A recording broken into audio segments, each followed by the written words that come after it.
Viewers, ഇൻഫോമിസ് Kerala എന്ന ചാനലിലേക്ക് എൻ്റെ എല്ലാ പ്രിയപ്പെട്ട സുഹൃത്തുക്കളെയും സ്വാഗതം ചെയ്യുകയാണ്. ഇന്ന് ഞങ്ങൾ ഒരു യാത്ര പോവുകയാണ്. യാത്ര എന്ന് പറയുമ്പോൾ നിങ്ങൾക്ക് ഞങ്ങൾ ഒരു സ്പെഷ്യൽ ക്യാരക്ടറിനെ പരിചയപ്പെടുത്താൻ വേണ്ടിയിട്ടാണ് ഈ ഒരു യാത്ര. അതെ, വർഷങ്ങളോളം പ്രവാസ ജീവിതം കഴിഞ്ഞ് നാട്ടിൽ വന്ന് കൃഷി ചെയ്ത് വിജയം കരസ്ഥമാക്കിയ ഒരു വ്യക്തിയെ പരിചയപ്പെടുത്താനാണ് ഇന്ന് ഞങ്ങളുടെ യാത്ര.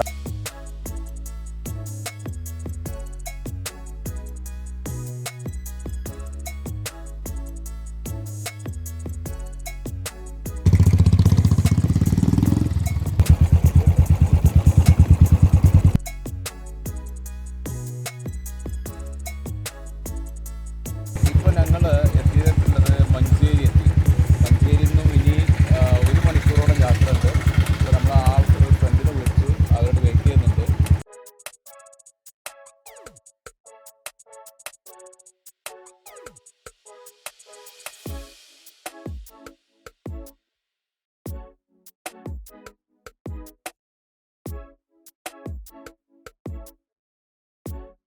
ഇപ്പോൾ നമ്മൾ എത്തിയിട്ടുള്ളത്, ഇപ്പോൾ ഞങ്ങൾ കോട്ടക്കുന്ന് പുറപ്പെട്ട് ഇപ്പോൾ കാളികാവ് അടക്കാക്കുണ്ട് ഈ ഭാഗത്ത് അടക്കാക്കുണ്ട് ഭാഗത്ത് എത്തിയിട്ടുണ്ട്. നമ്മളിപ്പോൾ കുഞ്ഞാപ്പാൻ്റെ വീട്ടിലാണുള്ളത്. ഇപ്പോൾ നമ്മൾ കുഞ്ഞാപ്പാൻ്റെ വീട്ടിലാണ് ഇപ്പോൾ എത്തിയിട്ടുള്ളത്. കുഞ്ഞാപ്പ, അപ്പോൾ ഇതാണ് കാളികാവിൻ്റെ സ്വന്തം കുഞ്ഞാപ്പ. അപ്പോൾ നമ്മളിന്ന് കുഞ്ഞാപ്പാൻ്റെ മലയിലേക്കാണ്. ഏത് ഭാഗത്താണ് മല?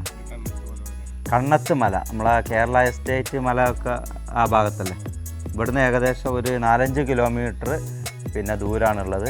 അപ്പോൾ നമ്മൾ അങ്ങോട്ട് പോകാൻ പോവാണ്. കൂടുതൽ വിശേഷങ്ങൾ നമ്മൾ മലയിലെത്തിയതിൻ്റെ ശേഷം നമുക്ക് കാണാം. തീർച്ചയായിട്ടും.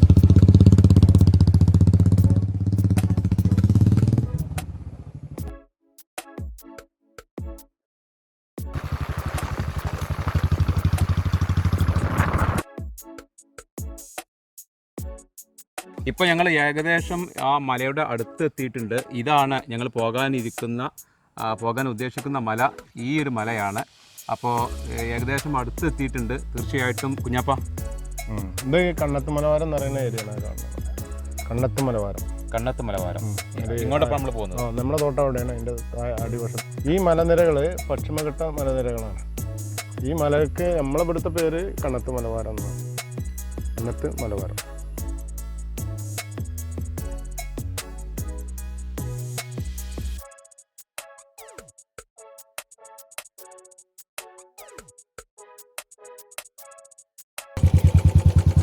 ഏകദേശം മലൻ്റെ അടുത്തെത്താറായി. ഇപ്പോൾ നല്ല റോഡൊക്കെ കഴിഞ്ഞു. ഇനിയിപ്പോൾ ഇവിടുന്ന് കട്ട റോഡാണ് കാണുന്നത്. ഒരു അഡ്വഞ്ചർ യാത്രയാണ് പ്രതീക്ഷിക്കുന്നത്.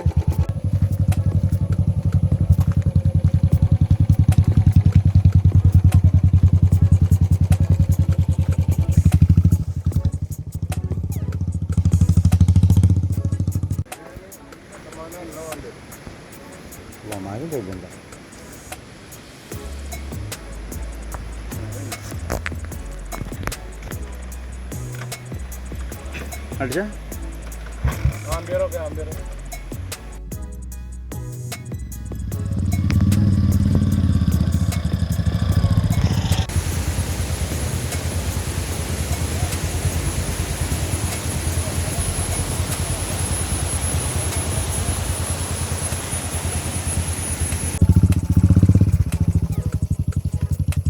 അപ്പോൾ റോഡ് നല്ല സ്ലിപ്പറാണ്.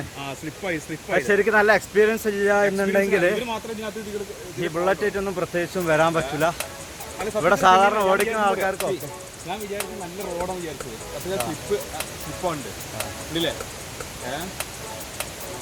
ഏതായാലും ഭാഗ്യത്തിന് രക്ഷപ്പെട്ട. കാരണം അപ്പുറത്തേക്ക് നല്ല കുണ്ടാണ് ഒരു ഭാഗത്തേക്ക്. ആ കുണ്ടിക്ക് പോവാത്ത ഭാഗ്യം. ഓക്കെ, ഏതായാലും പൊക്കാൻ നോക്കാം വണ്ടിക്ക്.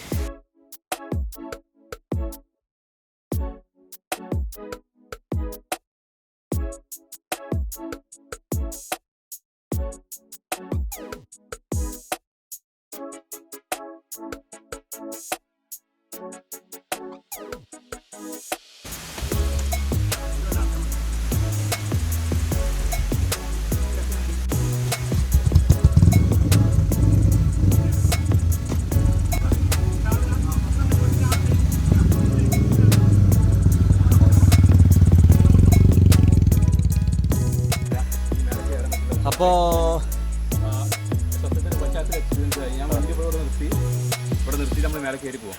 ഓക്കെ കേട്ടോ. ബൈക്കായിട്ട് ഇനി മേലേക്ക് കയറാൻ ബുദ്ധിമുട്ടായതുകൊണ്ട് ബുള്ളറ്റ് അവിടെ നിർത്തിയിട്ടുള്ളത്.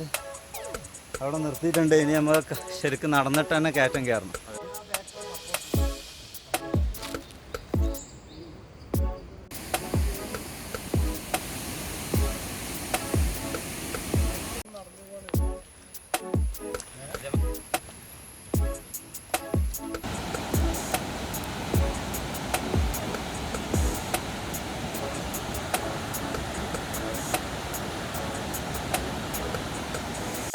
ഇപ്പോൾ ഞങ്ങൾ മലയിലേക്കുള്ള ഒരു യാത്ര മധ്യയാണ്.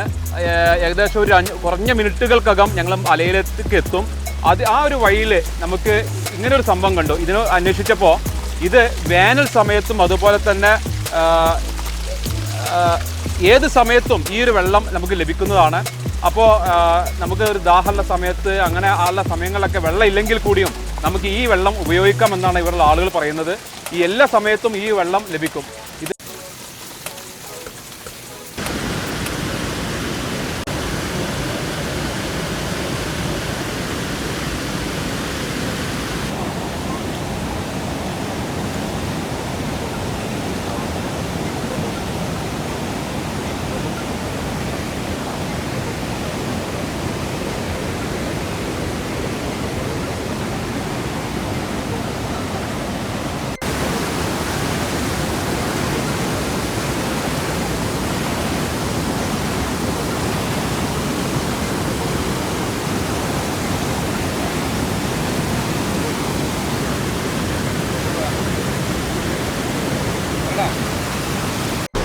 ഓക്കെ, അപ്പം നമ്മളിപ്പോൾ ഏകദേശം മലൻ്റെ മേലെ എത്തിയിട്ടുണ്ട്. ടോപ്പിക്ക് എത്തണമെങ്കിൽ ഇനിയും കുറച്ചുകൂടെ നടക്കാനുണ്ട്. അപ്പോൾ ആ മലൻ്റെ പോണ പോക്കിൽ ഞങ്ങൾ നല്ലൊരു കാഴ്ചയാണ് ഇവിടെ വെള്ളച്ചാട്ടം. അത് ഏത് മലൻ്റെ കല്ലൻപുഴ. കല്ലൻപുഴ എന്ന് പറയുന്ന ഈ പുഴയുടെ പേരാണ് കല്ലൻപുഴ. അതെ, മണ്ണത്ത് മലവാരത്തിൽ നിന്നും കണ്ണത്ത് മലവാരം കണ്ണത്ത് മലവാരത്തിൽ നിന്നും ഒഴുകി ഇത് ചാലിയാറിലാണ് കാളികാവ് വഴി ചാലിയാറിൽ എത്തിപ്പെടുന്ന പിന്നെ ഒരു പുഴയാണ്. ഇതിന്റെ തുടക്കമായി ഇവിടുന്നാണ് തുടക്കം എന്ന് പറയുന്നത്. തുടക്കം കണ്ണത്ത് മലവാരത്തിൽ നിന്ന് ഒഴുകി വരുന്ന പുഴയാണിത്. കല്ലമ്പുഴ എന്നാണ് പറഞ്ഞത്. കാളികാവ് വഴി ചാലിയാറിൽ എത്തുമെന്നാണ് നമ്മളെ പിന്നെ കുഞ്ഞാപ്പ പറഞ്ഞത്.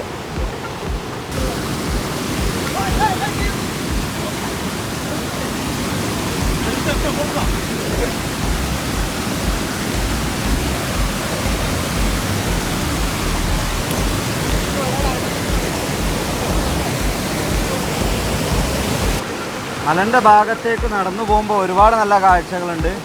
ഇവിടൊക്കെ ഇടയ്ക്കിടയ്ക്ക് ഈ വെള്ളച്ചാട്ടത്തിൻ്റെ ഭാഗങ്ങളുണ്ട്. നല്ല കാഴ്ചകളാണ് ഈ വെള്ളച്ചാട്ടത്തിൻ്റെ ഭാഗങ്ങൾ. ശ്രദ്ധിച്ചു പോകണമെന്ന് മാത്രം.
ഓക്കെ, അപ്പോൾ ഞങ്ങളൊരു 10-20 മിനിറ്റോളം നടന്ന് ഏകദേശം ഇവിടെ എത്തി.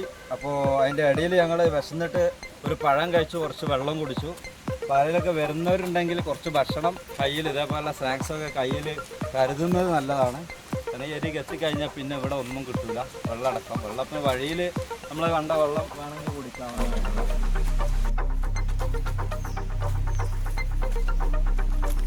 തീർച്ചയായിട്ടും ഈ ചാനൽ സബ്സ്ക്രൈബ് ചെയ്യണം, ലൈക്ക് ചെയ്യണം. ഓക്കെ, അരമണിക്കൂറോളൊപ്പം ഞങ്ങളിപ്പോൾ നടന്ന് മല കയറാൻ വേണ്ടിയിട്ട്. അതിന് മുന്നായിട്ട് വണ്ടി ഒന്ന് മറിഞ്ഞു. വണ്ടി അപ്പുറത്തേക്ക് നിർത്തിയിട്ടില്ല. ഈ മല കയറുകയാണ്. ഓക്കെ, തീർച്ചയായിട്ടും അവിടെ എത്തിയിട്ട് എൻ്റെ പ്രിയപ്പെട്ട സുഹൃത്തുക്കളോട് അവിടുത്തെ എക്സ്പീരിയൻസ് കൂടി ഞങ്ങൾ ഷെയർ ചെയ്യുന്നതാണ്. ഫൈനലി നമ്മൾ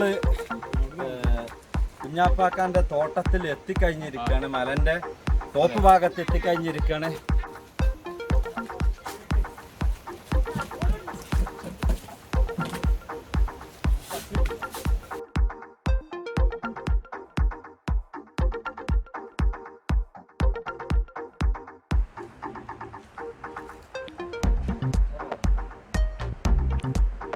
ഇവിടെ ചെറുതാൻ്റെ ഒരു പരിപാടിയും കൂടെ ഇവിടെ ചെയ്ത് വെച്ചിട്ടുണ്ട്. ചെറുതാന് വേണ്ടിയിട്ട് ബോക്സ് വെച്ചു.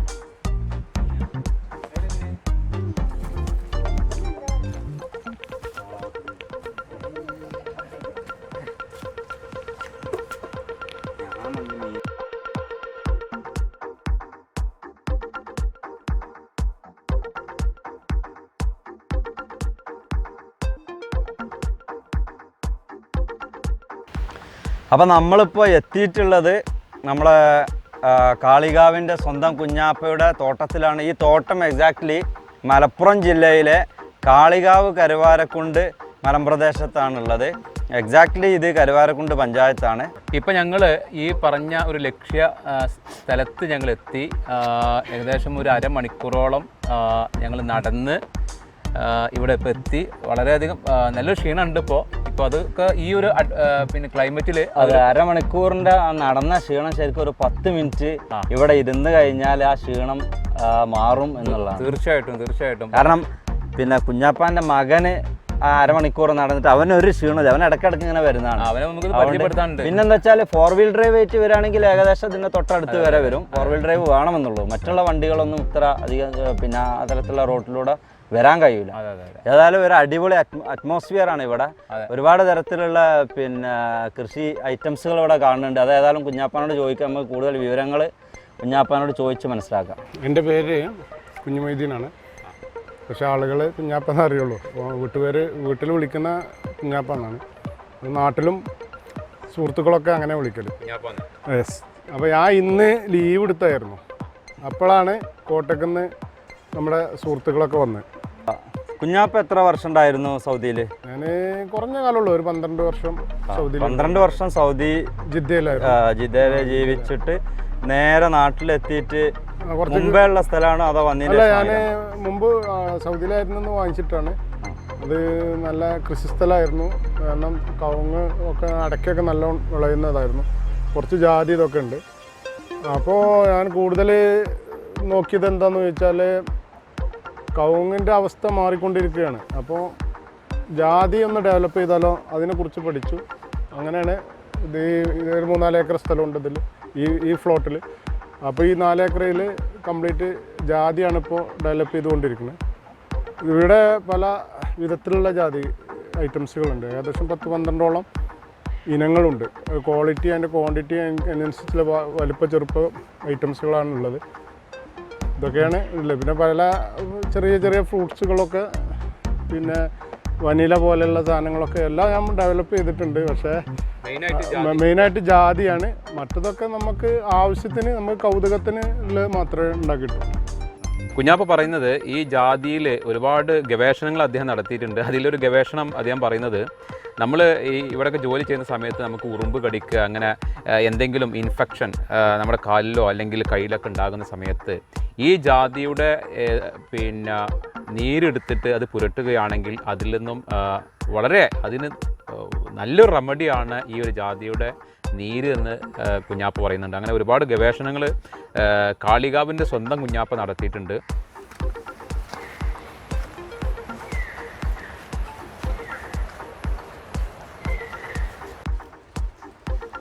ഏകദേശം 10-14 ഇനങ്ങളുണ്ട് ഈ തോട്ടത്തിൽ അല്ലേ? 14 വെറൈറ്റി ജാതികളുണ്ട് ഇതിൽ. അത് എന്താണ് അതിന്റെ വ്യത്യാസങ്ങൾ? നാടനാണ് നമ്മൾ യൂസ് ചെയ്യുന്നത്. നാടൻ ബഡ് ഇതൊന്നും കാര്യമായിട്ടില്ല, ഗ്രാഫ്റ്റ് ഇല്ല. എന്നാൽ എല്ലാം ഉണ്ട്, നമ്മളതായിട്ട് ഉണ്ടാക്കിയതായിട്ടുണ്ട്. നല്ലത് പുറത്തുനിന്ന് വാങ്ങിച്ചു കൊടുക്കുന്നൊന്നുമില്ല. ഏകദേശം 99% നാടൻ ജാതി ഇനങ്ങളാണ്. ഏകദേശം 12-14 ഇനങ്ങൾ. അതിൽ പല ഐറ്റംസുകളാണ്. പത്രി ഇതുപോലെ കൂടി നിന്നത്, ഉള്ള രീതിയിൽ കായ വലിപ്പമുള്ളത് ശരി. എല്ലാ ഐറ്റംസും ഉണ്ട് ഇതിൽ. അപ്പോൾ ആസിഡ് ലെമൺ എന്ന് പറഞ്ഞ ഒരു ലെമൺ ഇവിടെ ഉണ്ട്. ഇതിൻ്റെ പ്രത്യേകത ഉണ്ടല്ലോ, ഈ ഒരു മരത്തിൻ്റെ തന്നെ ഒരു സൈഡ് പൂത്ത്, ഇതിൻ്റെ പൂവുകൾ ഒരു സൈഡ് നമുക്ക് ഇവിടുന്ന് കാണാൻ പറ്റുന്നുണ്ട്. ഒരു ഭാഗത്ത് മറ്റുള്ള കൊമ്പുമല ശരിക്ക് കായ്ച്ചിട്ട് പിന്നെ അതിൻ്റെ പൂർണ്ണ വളർച്ച എത്തി എന്നുള്ളതാണ്.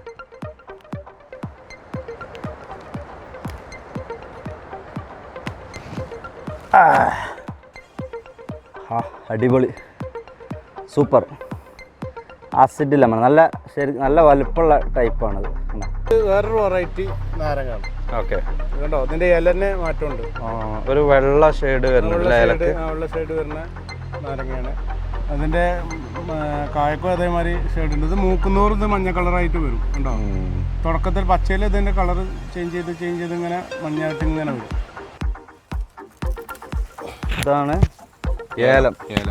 നമ്മളെ നാട്ടിലുള്ള മിക്ക ആളുകൾക്കും അറിയില്ലായിരിക്കും. ഇതാണ് ഏലം, ഏലക്ക, ഏലക്കായ. അതിന്റെ കായാണിത്.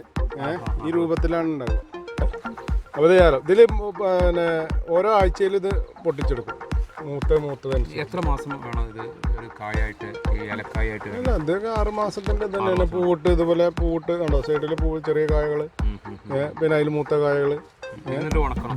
ഇത് ഉണക്കല. ഇത് കണ്ടോ, പൊട്ടിച്ചാലറിയാം. കണ്ടോ കറുത്ത. ഇത് മൂത്ത കായ്. എൻ്റെ കയ്യിൽ കുറച്ച് മൂപ്പായിട്ടുള്ളൂ. ഈ ടൈപ്പിലെടുത്ത് കണ്ടാണ് നമ്മൾ ഉണക്കുക. അങ്ങനെ നമ്മളത് പച്ച കളർ നമുക്ക് ഡ്രയറിലിട്ട് കഴിഞ്ഞാൽ കിട്ടുള്ളൂ.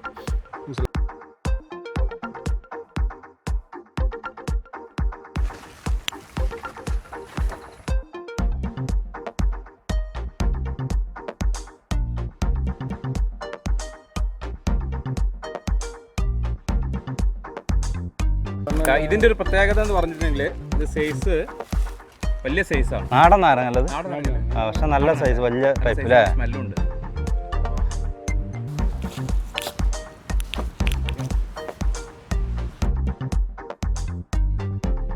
ഇതൊരു കൊക്കോ മരമാണ്.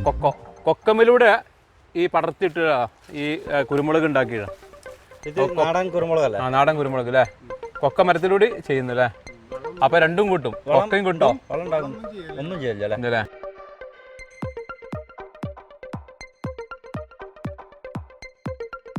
അപ്പോൾ കൊക്കോ മരമാണ്. ഇതാണ് കൊക്കോ മരം. കൊക്കോ കായ്ച്ച് നിൽക്കുന്നുണ്ട്. ഇതിൻ്റെ താഴെ ഒരുപാട് മരങ്ങളുണ്ട്.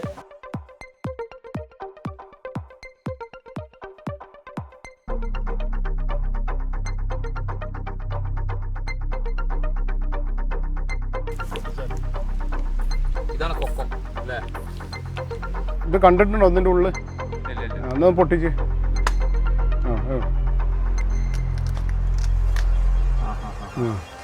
ഈ പൾപ്പെടുത്തൊന്ന് കഴിച്ചു നോക്ക്.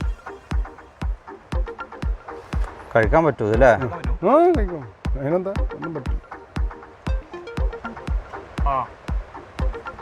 അങ്ങനെയുണ്ട്, മധുരമല്ലേ? അതതിൻ്റെ പൾപ്പാണ്. കഴിച്ചോ. എങ്ങനെയാണ് അതിൻ്റെ ഉപയോഗിക്കുന്നത്? അതൊക്കെ പറഞ്ഞേക്കാം. ഇതിൻ്റെ ഈ ബീംസ് ഉണ്ടല്ലോ, ഈ ബീംസ് നമ്മൾ പ്രോസസ്സ് ചെയ്യും. ഇത് ഉപയോഗിക്കുന്നത് കൊക്കോ ഉണ്ടാക്കാനാണ്. നമ്മൾ ചോക്ലേറ്റ്, കൊക്കോ പൗഡർ, ചോക്ലേറ്റ് അങ്ങനത്തെ ഒക്കെ ഉണ്ടാക്കുന്നതാണ്. അപ്പോൾ ഈ ബീംസ് നമ്മൾ എടുത്ത് കളക്ട് ചെയ്തിട്ട് പിന്നെ നല്ലൊരു കൂട്ടിയിടും, കുമ്മിയാക്കി ഇടും എന്നൊക്കെ പറയും. ഇങ്ങനെ കൂട്ടിയിട്ട് ഒരു 5-6 ദിവസം ഇത് പ്രോസസ്സിങ്ങിനിടും. ഈ കൂട്ടിയിടുന്നതിനാണ് ഈ പ്രോസസ്സിങ് എന്ന് പറയുന്നത്. അപ്പോൾ ഇതിൻ്റെ ഈ മുകളിലത്തെ ഈ പൾപ്പുകളൊക്കെ ഉരുകിപ്പോവും. ഇതൊക്കെ പോയിട്ട് വെറും ബീംസ്, ഇതിൻ്റെ കറക്റ്റ് ബീംസ് കിട്ടും. അപ്പോൾ ഈ പ്രോസസ്സിങ്ങിൽ ഇതിൻ്റെ മാറ്റങ്ങളൊക്കെ നടന്നിട്ടുണ്ടാവും. മനസ്സിലായോ? എന്നിട്ട് ഇത് ഉണക്കിയതിന് ശേഷം നമുക്ക് ചോക്ലേറ്റ് ഉണ്ടാക്കണമെങ്കിൽ നമുക്കറിയാം, നമുക്കുണ്ടാക്കാം. ഇത് വറുത്തിട്ട് പിന്നെ അതിൻ്റെതായ കാര്യങ്ങളൊക്കെ ഉണ്ട്. അതൊക്കെ ചെയ്ത് ഈ ഒരു ചോക്ലേറ്റ് ഉണ്ടാക്കുമ്പോൾ 2 പ്രൊഡക്റ്റ് ഇതിന് കിട്ടും. ഇതിൻ്റെ പൗഡറായിട്ട് നമുക്ക് സാധാരണ കിട്ടുന്ന ചോക്ലേറ്റ് പൗഡറും വൈറ്റ് ചോക്ലേറ്റും കിട്ടും. ഈ വൈറ്റ് ചോക്ലേറ്റ് ഇതിൻ്റെ വെണ്ണയാണ്. ഇത് നല്ല കംപ്രസിങ് ചെയ്തിട്ടാണ്. തീർച്ചയായിട്ടും നമ്മൾ പല ചോക്ലേറ്റ് ഉണ്ടാക്കണേ. കൊക്കോറ്റിൻ്റെ ചോക്ലേറ്റാണ് നമ്മളിവിടെ. അതെ. നമ്മളിപ്പോൾ കുറേ കമ്പനീൻ്റെ ഒക്കെ നമുക്കറിയാമല്ലോ.